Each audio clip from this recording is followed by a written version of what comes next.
बका से मेरी शादी हो रही थी। कदम जमीन पर ना टिकते थे। नखवत भरी तो पहले ही थी, अच्छी किस्मत में रही सही कसर पूरी करते। अब कदम जमीन पर ना टिकते थे कि जिसे चाहा वही मेरा शरीके जिंदगी हो गया। ये खूबी तकदीर थी, मगर मैं समझती थी कि दुनिया मेरे दम कदम से है। गर्दन में तनाव अमीर बाप की वजह से था।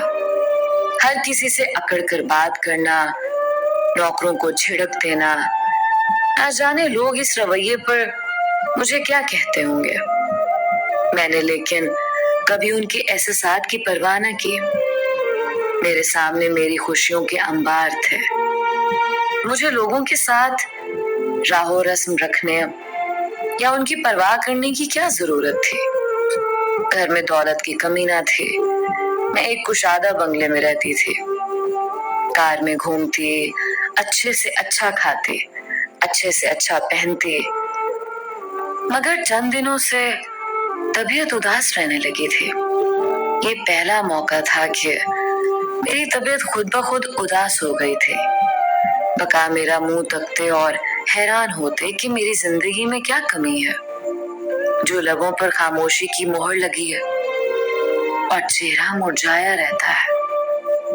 कस्में देकर पूछते कि क्या उनकी तरफ से कोताही हुई है। मुझे खुद खबर ना थी क्यों उदासी ने घेर लिया है। उनको क्या बताती।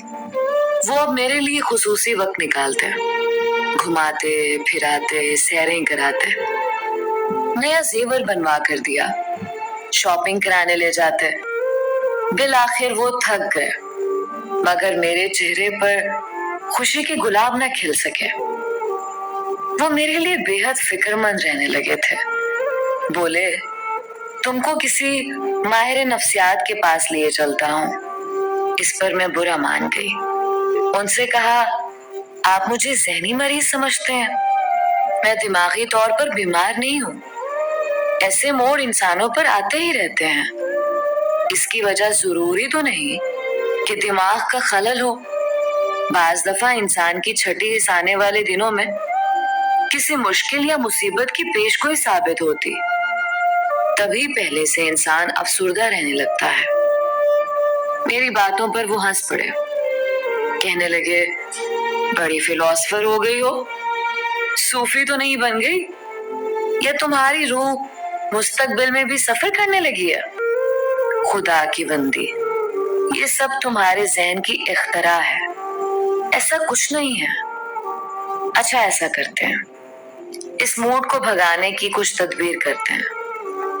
फिर उनको खुशी का माहौल बनाने की एक नई तरकीब सोची। बोले, इस बार हम शादी की सालगिरह इतनी धूमधाम से मनाते हैं कि लोगों को लगे कि हमारी शादी हो रही है। हमारी शादी की सालगिरह करीब थी, बस उन्होंने वाकई ऐसा एहतमाम किया कि लोग दंग रह गए। सारे घर में कमकमे लगवाए और रात जगा हुआ।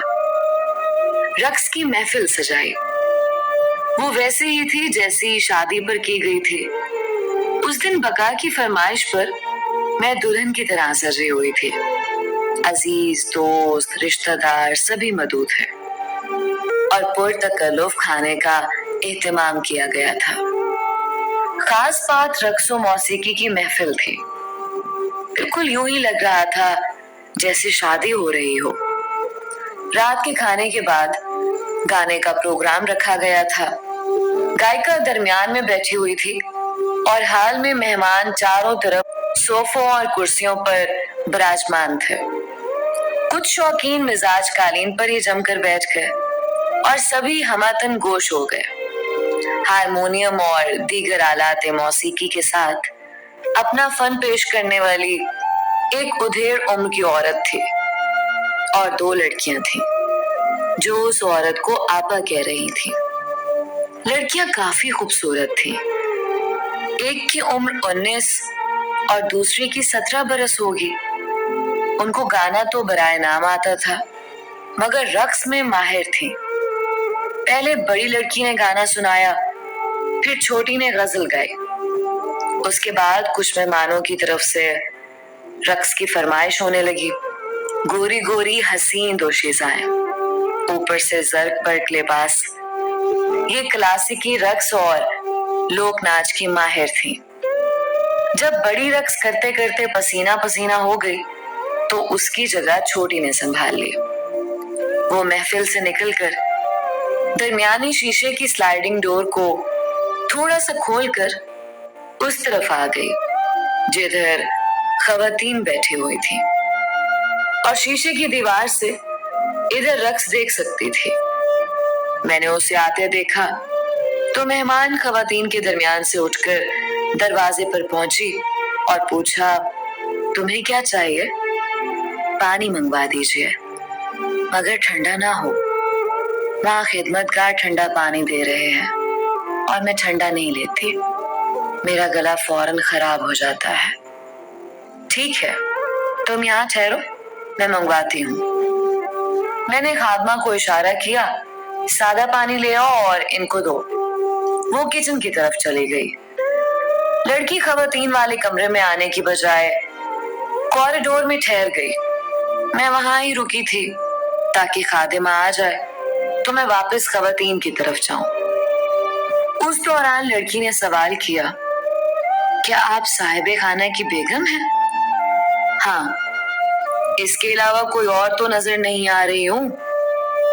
वो झीप गई मगर फितरत से बातूनी थी। झट से दूसरा सवाल पूछ लिया, आपके शौहर क्या करते हैं? मुझे गुस्सा आ गया, तुम्हें इससे क्या? तुम बस अपने काम से काम रखो। मैंने तो बस यूं ही पूछ लिया, आप बुरा मान गई। इतने में खादिमा पानी ले आई। वो गटागट पी गई। उसके बावजूद उसके माथे पर पसीना आ रहा था। उसको तवक्का ना थी कि घर की मालिका इतनी बदमिजाज होगी। वो झुंझलाती हुई चली गई। मैं समझ गई कि मेरे पुरगुरूर लहजे से उसके दिल को ठेस लगी है। उसके बाद मैंने ग्लास की दीवार से देखा कि तमाम वक्त उसकी निगाहें साहिबे खाना पर ही रही और उस पर नोटों की बरसात होती रही, लेकिन वो खास इल्तफात मेरे बका से ही बरत रही थी। आंखों ही आंखों में ना जाने कौन से बरकी पैगामात हो रहे थे कि बका का चेहरा भी उसकी निगाहों के इल्तफात से गुलनार हुआ जाता था।